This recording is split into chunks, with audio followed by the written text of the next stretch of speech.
Hi folks, welcome. Kathryn and I are going to talk for the next 15 minutes and we're going to show you all around the FE Tapestry. What you can see in front of you right now is just a few of the communities within FE that we've been involved in just over the past few years and that have had quite an impact on us, ourselves and our practice. And one thing before I hand on over to Kathryn is I just want to talk about FE and what that means. FE as an acronym means further education, but it encompasses so much within the sector and the post-compulsory sector, including colleges, of course, but also community learning, training, and also prison education and so much more. So, Kathryn, would you like to kick us off? Thank you, Chloe. So, welcome everyone. I'm Kathryn and I've been in the further education sector for just over 20 years now. So, Chloe and I are just getting together today to talk through some of the communities, and we just sort of said before we hit record that a lot of these have sprung up over the last 2 or 3 years. So, born out of lockdown, a lot of them, and I think being online has perpetuated that and enabled a lot more people to get together in lots of different spaces. So I'm just going to talk about a couple that have really impacted on me. The first one there you can see is called #APConnect. So obviously the hashtag on Twitter, but AP Connect was a funded project by the ETF. And I was part of that for 4 years, and it became a community, and the AP is advanced practitioners, but it wasn't just for advanced practitioners.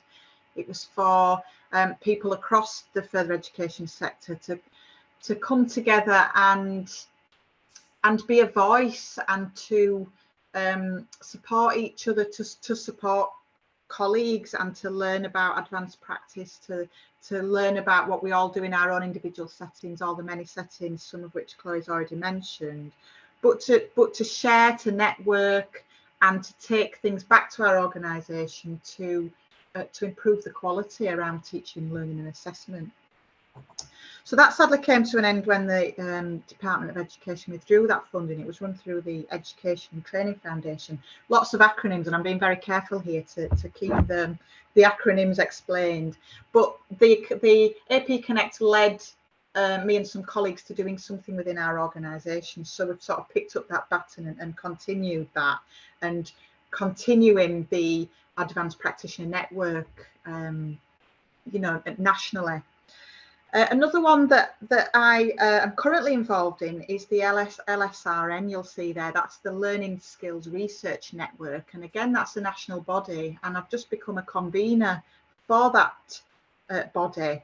And it's working with the HE, so the higher education sector, the further education sector, to support research and the development of skills and learning across our sector. So that's going to be a number of national events, but it's also regionalised and local events, and we're looking at planning a conference for next year, which is exciting. Another one, just quickly, is the Thinking Cultures, again something that's sprung out of AP Connect really, and is a continuation of that, which is practitioners coming together around the thinking environment, which we're going to talk a little bit more about and model some of that for you. But I'll just hand back to Chloe. Chloe, do you want to tell us about some of the networks you're involved with? Yes, indeed. Thank you very much, Kathryn. Oh, well, where shall I start? I think the reading circle. So that's the FE reading circle here. And I, alongside one of my peers, what I was going to say, who isn't here today, obviously, it's just Kathryn and I, but Kate set this up, oh goodness me, it was April 2021.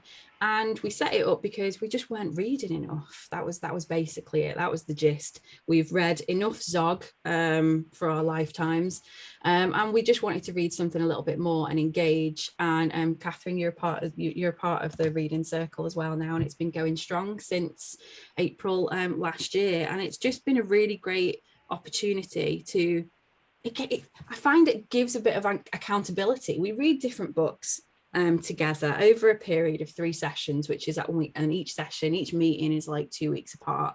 And I feel like it gives a bit of accountability to one another. To like, if we didn't have it, then we might say, yeah, we'll read that book, and 3 years later it's still on the pile.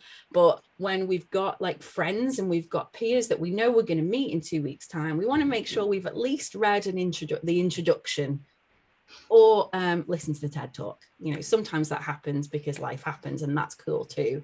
But also importantly, I found that, I don't know whether you'd agree, Kathryn, but just having a check-in, you know, having that, just checking each other is all right every 2 weeks. We always start with asking, how are you? And that's so important, I think. And that's been, yeah, really impactful. So that's the reading circle. And one of the reasons why I originally set that up was because I was doing my ATS at the time. That's Advanced Teacher Status. Again, Kathryn was mentioning those acronyms. We've got a lot of them in FE. Apologies. So that's and from that we actually started the ATS staff room, and that was doing that process. We came together. There was just a few of us in that group. I think it was just about 5 or 6 of us, but that was a space for us to come together. And as we were going through what was actually quite an intense and arduous process, the ATS process, and we've gone through highs and lows as a group. But it's been really important for us to be able to have that space together. And the ATS staff room is we've all come, we all still speak and chat with one another, but we've all finished that process now. So the staff room is no longer, because it's no longer needed, which is absolutely fine. Sometimes that happens with these communities. But maybe folks that are doing ATS now themselves for the next cohort, maybe they'll set up their own ATS staff room. One more. Okay, let's go with the Coaching and Mentoring Collective. This is a new collective that has been born out of the Coaching and Mentoring program that the ETF, the Education and Training Foundation, that Kathryn just mentioned. The team that developed that program have been working on this collective, and the first session they had was like June last year, and they co-created it with folks that came. They asked us what we wanted and what we needed out of a space, which was great. And the next one is it's in my diary, I should know before we press record.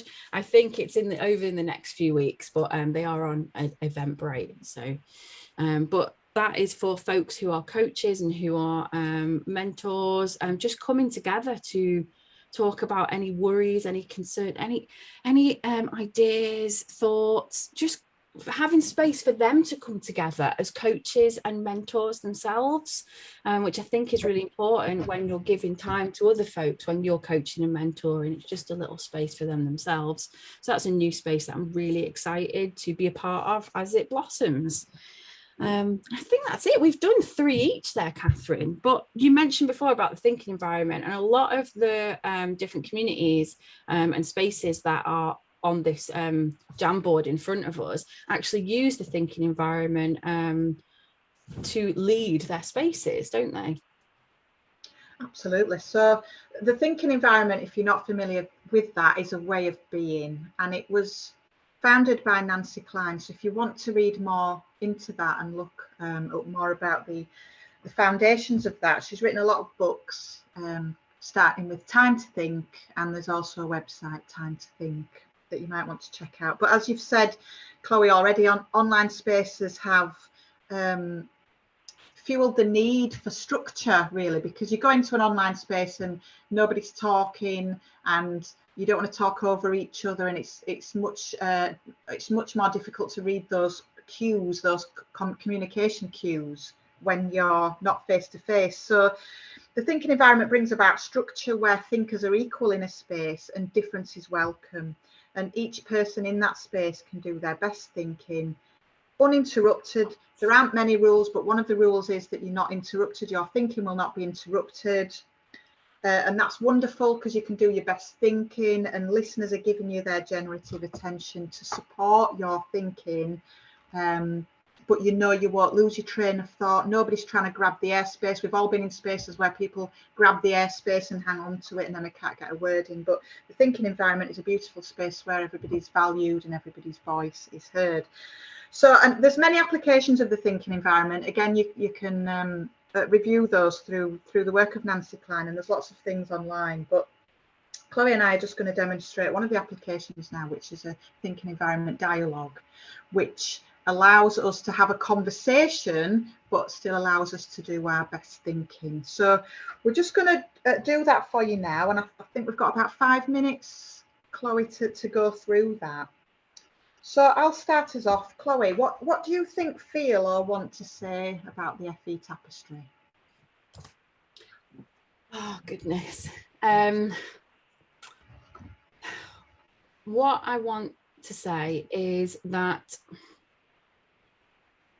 you could see everything that we've got on that, that Jamboard.